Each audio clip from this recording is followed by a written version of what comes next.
creative obsession about being a creative person. I've been a Beatles fan since I was 13, 63, and of course the Beatles were a great influence on me. I'm a total John Lennon freak.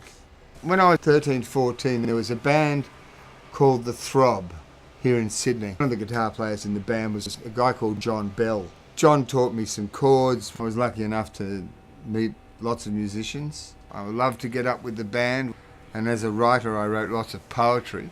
I became quite obsessive about it, really. I ended up getting a job in an advertising agency after being a journalist for 5 years. I started to write jingles, attracted to so many different types of creativity, music and painting. My mind and my heart and my soul are very directed at producing creative things. It's quite a struggle sometimes because not everything you do is good. 10 years in big agencies here in Australia. Sydney and Melbourne, Brisbane, Sydney and Melbourne. McCann Erickson, Leo Burnett, DDB. These are big names in the advertising business.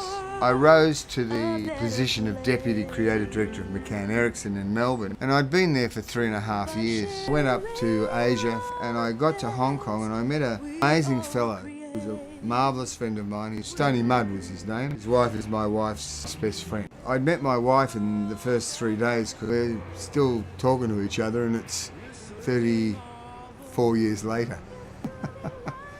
I got to go to Malaysia as creative director. I was writing jingles, I was writing songs, and I was obsessive about it. And that was what I lived for, and that's what I've been living for most of my life, is the incredible sense of satisfaction when I've written something that I like.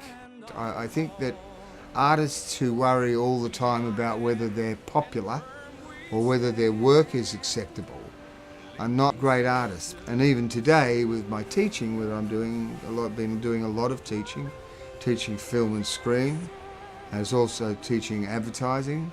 I've taught painting for 3 years in my own studio in Hong Kong. Teaching is also a very creative exercise. It's creative in the sense that you have to figure out a way of communicating the information that makes it exciting and inspiring. Love Is Enough was one of those songs that I'd written in the office because a girl had said to me, sometimes love is not enough. And I just picked up the guitar and wrote Love Is Enough. And I wrote pretty much the whole song except for the bridge in the middle.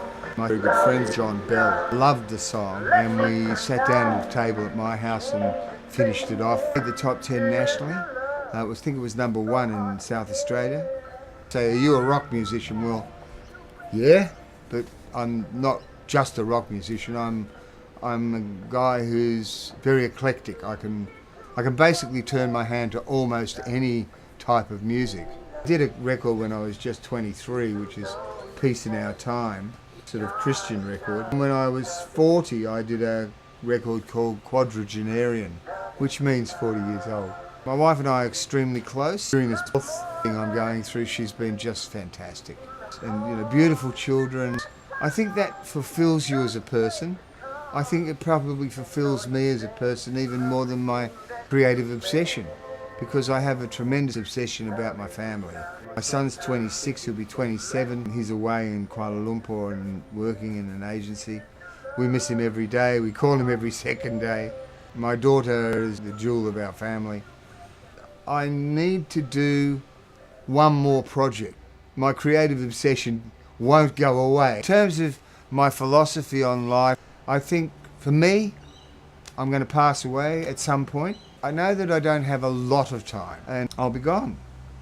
But what I'll have done is I'll have left a body of work of some description. I've left a legacy with all my students. I've given them the good oil, and that a lot of people will have better careers because they were in my classes. I come home very energized. Determination, obsession, passion, a sense of fulfillment when you finish it, not for other people. Don't do creative work for other people. I'm doing it because my heart's in this thing. Remember the truth I've given. I don't teach out of a book. I teach out of my life experience. Everything I say, I learned it by doing it. Legacy's the word. You get an idea and go for it.